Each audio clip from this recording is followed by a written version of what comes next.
For the first time in more than 50 years, we are going back to the moon. But you know, Artemis 2, it's not a victory lap. Not at all. It's a high-stakes dress rehearsal, a real shakedown cruise on the edge of deep space. This entire mission is designed to answer one fundamental question. Is the hardware, are we, really ready to go back? So let's break down this absolutely crucial test flight. This mission, it's going to give its crew a perspective that only a tiny handful of people have ever experienced. And the mission's pilot, Victor Glover, just captures that feeling so beautifully. It's a profound sense of unity, a powerful reminder of what this is all really about. And that, right there, that's the big question we're diving into. This 10-day flight is just packed with critical objectives that are going to determine the entire future of us going back to the moon. You have to think of it like this. Every single system, every maneuver, every little byte of data, it's a critical piece of the puzzle. Okay, so to pull off a mission this complex, you need an absolutely extraordinary crew. And the 4 astronauts strapping into that Orion capsule, well, they are exactly that. So let's meet the team that's going to be making history. I mean, look at this crew. It is just an incredible blend of veteran spacefarers and true history makers.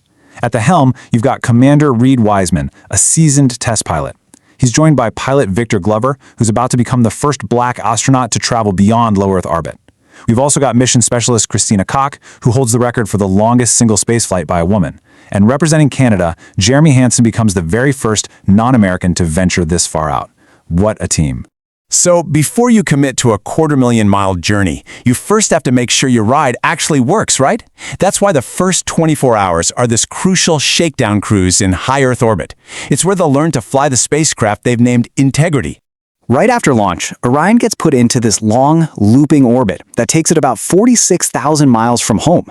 Now that's far enough away to test deep space systems, but it's also close enough for a quick trip back if anything looks off. It's basically a cosmic safety net, letting them verify every single system before they make that big leap to the moon. During this initial checkout, there are 2 major tests on the agenda. 2 big questions they have to answer. First, can the life support systems really handle the strain of 4 astronauts living and breathing in there? And second, can the crew actually fly this thing by hand if they have to? So, how do you test the life support? Well, you've got to push it. Hard. The crew will literally get on their exercise equipment and start working out. This creates what's called a metabolic loading stress test. It forces the system to work at its absolute max, scrubbing all that extra carbon dioxide and getting rid of the heat they're generating. It's a really clever way to push the hardware to its limits while they're still relatively close to home.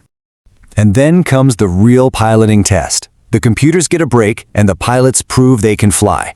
The crew takes manual control, using joysticks to maneuver Orion. And their target? The rocket's own upper stage that just pushed them into orbit. They'll practice getting up close, lining up as if they were going to dock. This is a skill that is absolutely vital for future Artemis missions that have to link up with a lunar lander. Okay, so once all those systems get the green light, it is time for the single most critical maneuver after launch. This is it. This is the moment they leave Earth behind and fully commit to going to the moon. It's called the Translunar Injection, or TLI for short. And it's basically a powerful, minutes-long engine burn that acts like a cosmic slingshot. It accelerates Orion to over 24,000 miles per hour, fast enough to break free from Earth's gravity and set it on a perfect 4-day coast out to the moon. No turning back.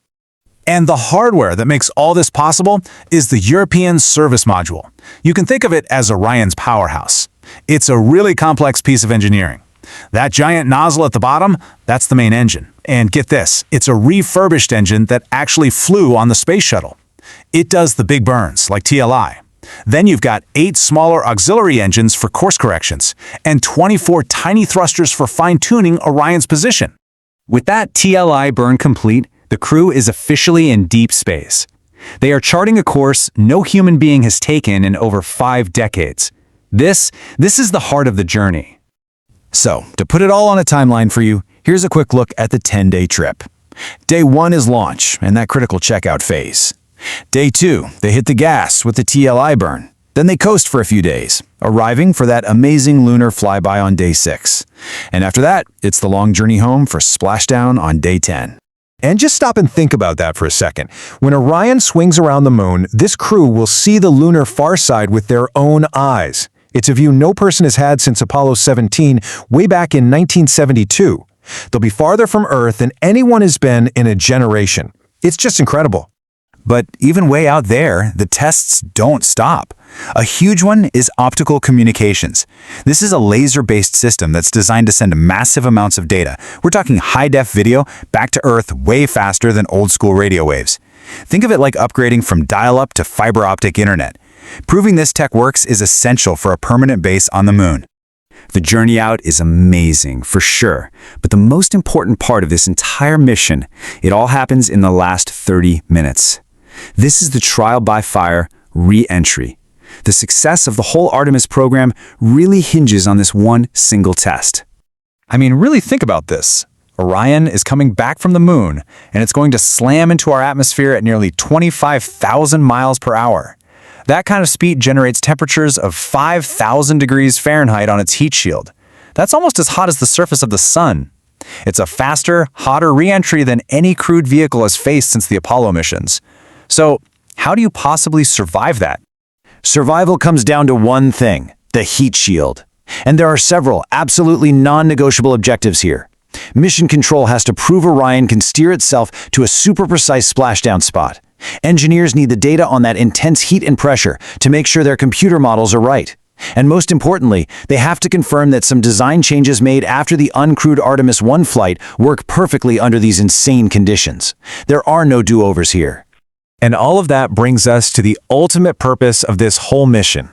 Every single test, every objective, is designed to pave the way for the next giant leap, actually landing people back on the lunar surface. This is why we call Artemis 2 the proving ground. From that very first life support stress test, to the manual piloting, to the deep space communications, and especially that final fiery re-entry, every piece of data is meant to qualify the Orion spacecraft, to prove it's truly human-rated for deep space. It proves the hardware is ready for Artemis 3 to take the next astronauts to lunar orbit to meet their lander. I think Canadian astronaut Jeremy Hansen just says it perfectly. He knows there's risk. It is a test flight, but he's pointing to that larger purpose. The goal isn't just this one mission. It's about building a reliable, repeatable way to get to the moon. The absolute best outcome of a successful Artemis 2 is that we get to stack the next rocket for Artemis 3. And that really leaves us with a final thought, doesn't it? This mission is all about proving we can get to the moon and back safely. But once we do that, a whole new set of incredible challenges begins. How do we live, work, and build on a world with no air, with brutal temperatures, and with that abrasive, tricky lunar dust? That's the next chapter that Artemis is preparing all of us to write.